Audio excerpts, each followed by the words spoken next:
Good morning, ladies and gentlemen. My great pleasure and very grateful to be here. Thank you for ATEC and fellow judges and also guests. I'm very happy to introduce Avant here. What we do.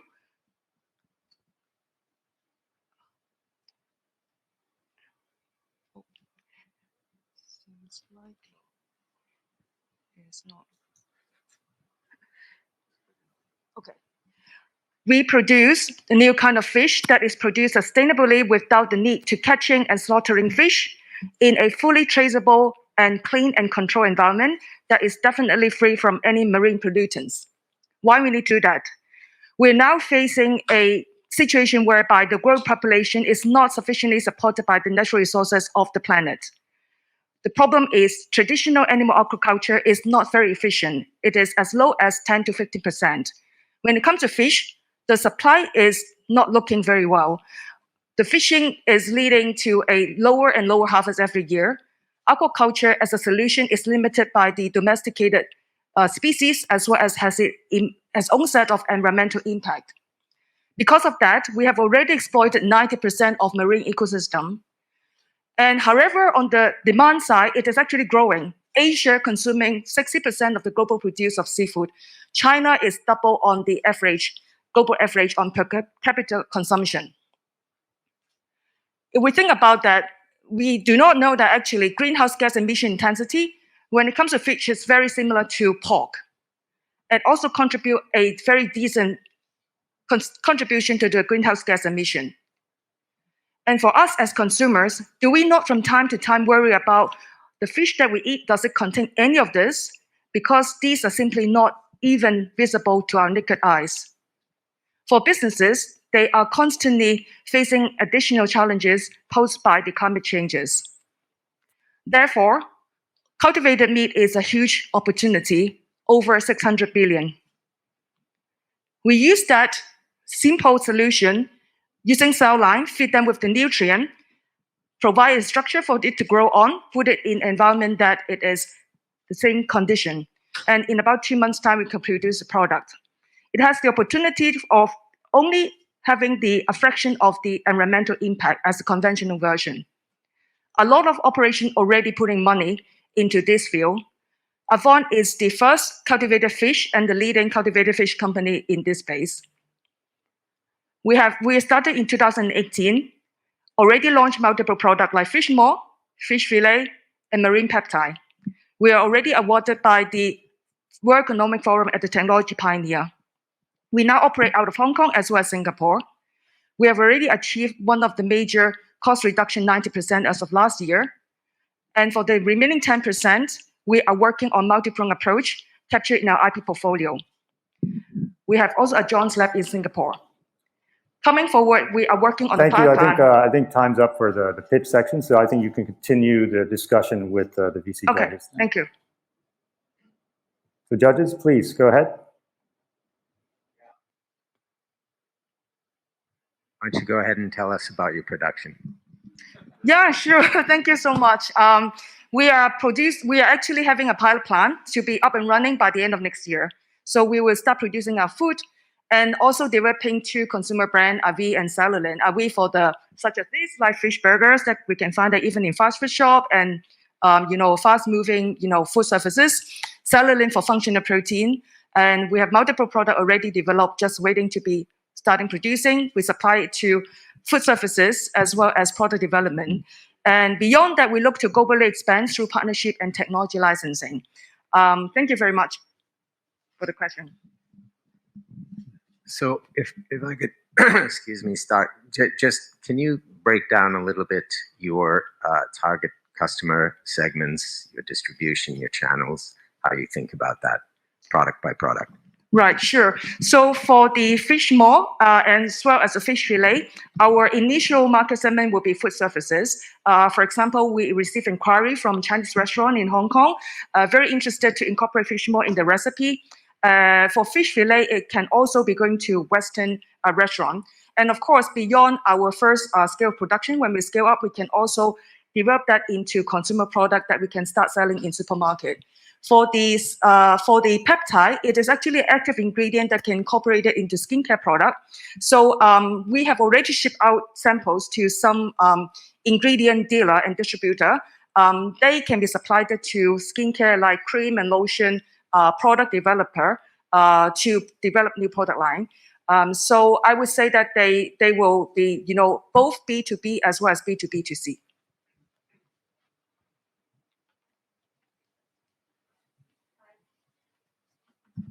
Can you talk about price point? Because for a lot of replacement foods, if they are trying to price like fish, people thought it's too expensive. It's priced like plant, they thought it was too cheap. So where are you going to be here?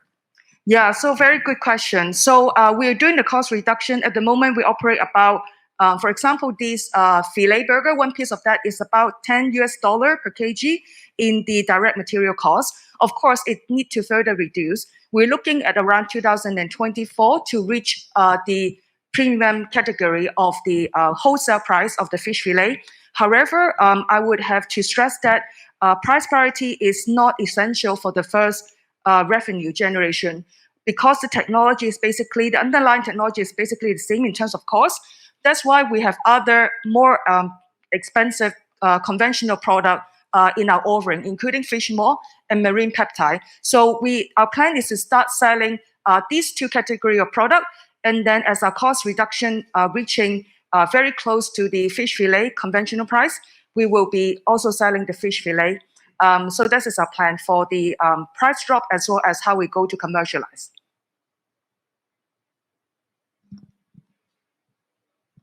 Can you talk a little bit about nutrients in terms of how this compares with traditional fish? Okay, sure. So for this, we pick the cells from a living fish, develop that into cell line, and when we grow and the product out of the bioprocess, it will be identical in terms of the biochemical and even down to the DNA. So on the cell-to-cell comparison, it is the same as the fish cells. Down to the product, I would have to provide a description of the product upcoming. There will be multiple generation product, just like iPhone and other technology product. The first generation product will be mostly a hybrid product. What it means that we have the scaffold for the cell to grow on, generally plant-based and edible, plus the cells that contribute to the protein. So ultimately, the nutrient will come from both the animal cells as well as the plant protein, plus together with dietary fiber. So this will be generation product number one. Generation 2 product, which we are also developing, is actually the whole tissue forming as if they are growing on a living fish. So that will be matching a lot closer. As in other technology, smartphone and PC, it will take a little bit time to be getting to the perfect kind of, apple to apple comparison. This is what we are projecting that it will be going to market to begin with. So to answer your question again, on the cell level, it is the same. Down to the product level, it will be subject to the actual product combination of the cell as well as the scaffold, which is a plant-based material.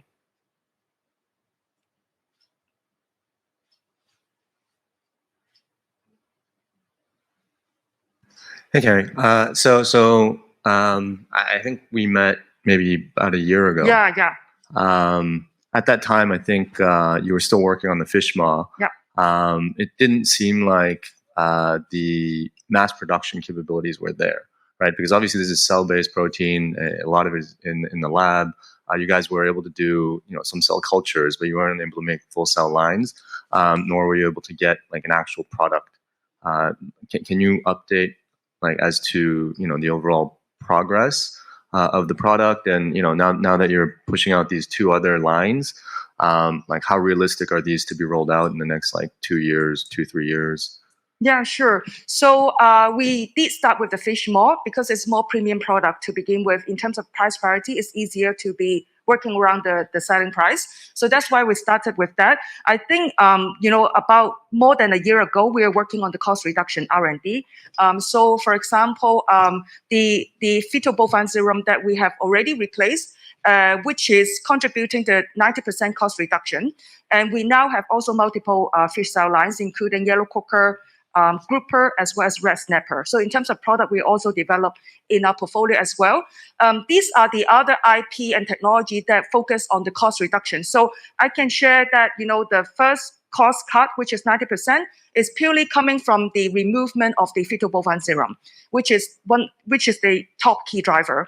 We already removed that as of July last year, and using the other method, including making the cell line more productive, also improving on the bioprocess, we have projected that our cost will be reaching, about below 50. Could be around $30 to $40 per kg, in the next couple of years. So that is on the technology and the R&D development and IP development. In terms of the production, because we already done the cost, 90% cost reduction, that's why we now can run larger volume of the bioreactor, up to about 5 liter. And then the next 2 steps is to go up from there to 50 and 200 liter. In our pilot plant, it will be a bioreactor of about 2,000 liter. We are conducting the upstream process development in the laboratory in Singapore. So we're looking to have that pilot plant production towards the end of next year. And so from there, we can start selling as well as growing the capacity the year following.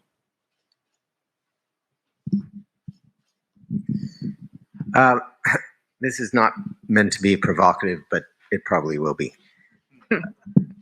There's a lot of startups in the space, and some are more mature, some are less mature. Cell-based scale-up process manufacturing is not breakthrough science. It's a fairly straightforward process. But it does take time to sort of select your cells, select your species, select your product, and then build the various plumbing systems around that, and so on. But at the end of the day, can you tell me what is your end game? Are you wanting to go full stack here, end to end, fully integrated, really build a business of size, or is there something that you feel is deeply proprietary here that will be very attractive to the many competitors that are there today and the many who will come tomorrow pretty rapidly in this space? Yeah, thank you very much for the question. Actually, important. We at the moment we want to do full stack because our experience is that if we outsource any one of these aspects of the R&D, we cannot do because the whole process is one related to the other. Cell line is closely related to customization of medium, and how the cell grow is the bioprocess also very relevant. We feel a lot of advantages if we do things holistically, at least at the beginning. And we managed to find the gap in the technology space. A lot of the proprietary solution for the cost reduction in the respective aspects of the process, we haven't heard, no other people are talking that amount of peers. So we develop our proprietary solution to improve on those idea and to drive the IP. And so to answer your question, what we're thinking at, if we do full stack, we can ensure we can go to market on our own without relying on a third party. That could be a lot of risk. The second is that we can have a lot of creativity if we combine everything together. We actually learn a lot from that. Last but not least, this industry, technology-wise, will be very much like smartphone and PC, in my opinion. It will be a lot of cross-licensing, and let's say we are very good in the two. Maybe the other, peer are actually good at the third one. We could do collaboration, and our bottom line is to make our own operation, our business, growing and increasing the margin. So if we starting with a good portfolio of IP, ultimately we could also license to our peers and also use in other ways as well. Just to press on that point a little bit more, if you look at some of these plant-based or alternative food sources, they try to go to supermarkets, whatnot, with a full wall of products. So maybe start with burgers, pork, and then it comes with fish. And it's only then can you have negotiating power getting onto the shelves. So you have single product and your go-to-market strategies by yourself. So how do you actually fight against the giants out there that are already in the market? Yeah, that's another good question. Our thoughts around that is that at the beginning, we will be branded ingredient supplier, a little bit similar to Gore-Tex or Intel. whereby they produce a very core important part of the material, but then they do not do the end product, like they do not do the windbreaker, but then they sell the fabric. So we would like to partner with food product company out there, because for them, they also need to explore new product line, sustainable solutions, and cruelty-free options for the consumers, which a lot of people now care about. So in the beginning, we can build out our own visibility and also the access like that way. Definitely the fish fillet is very versatile. Now it's like a fillet, it could be also fish fingers and also other format. So down the line, we can also have multiple products in different formats. As we're going to that stage, we can also address the supermarket kind of scenario in that approach. Thank you very much. Thank you, Carrie. I think we're out of time, but thank you very much. Thank you.